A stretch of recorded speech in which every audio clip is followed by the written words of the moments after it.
In motorsport, and especially in Formula One, the less time spent in the pits, the better. McLaren were the first team to duck under the 2.5 second mark for a stop, while Red Bull currently hold the official record at 1.923. These extraordinary times are the result of perfect planning and execution.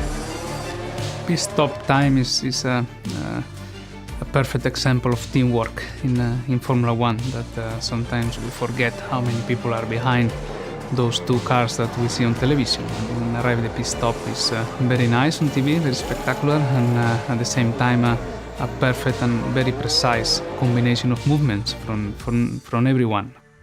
It all starts back at the McLaren Technology Centre, where Chief Mechanic Paul James leads pit stop practice. At MTC we tend to practice at least 3 times a week, and we aim for 12 stops in every session. And it's to develop new equipment. We could have a new wheel nut or a new pit stop gun, and it just keeps the guys in sync too. We're drilled with so many pit stops over the weekend and in the factory. You relieve the pressure because the process is correct. So if there's a fault in the pit stop, we'll work at it. So in theory, on a Sunday, there's no real pressure, it should just be routine. Through the years, it has changed dramatically.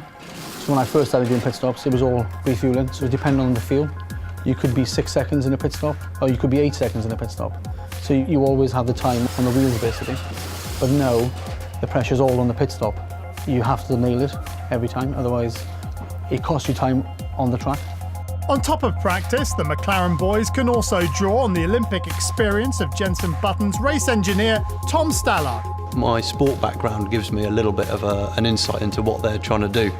One of the things in rowing, it's a 6-minute race, but that race is often won or lost in the first 10 or 20 seconds.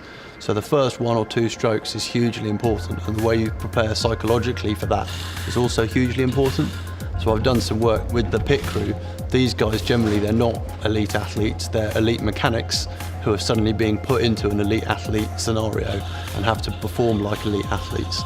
I think the sport's a lot more professional now, so we ask a lot more of the guys.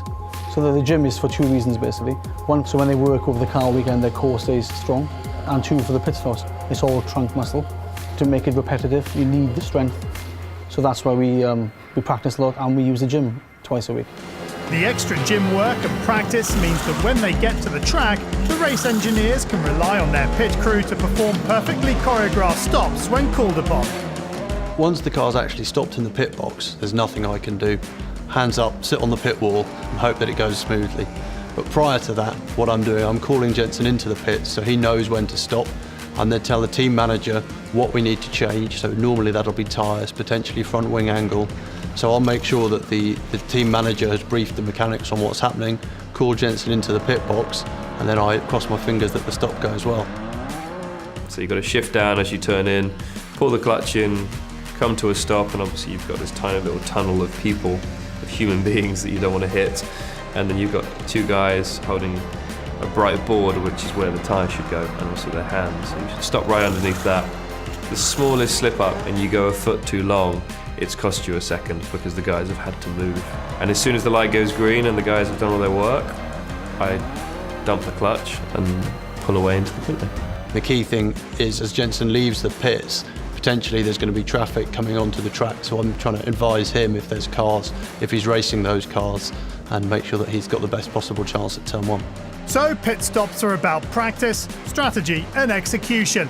For the McLaren crew, they have an eye on getting the record back. Oh, definitely, you always want to be the fastest. We always strive to be the best, but we also strive to be consistent, because there's no point having one pit stop where you do 2.5 seconds, then the next 5 you do 3 seconds.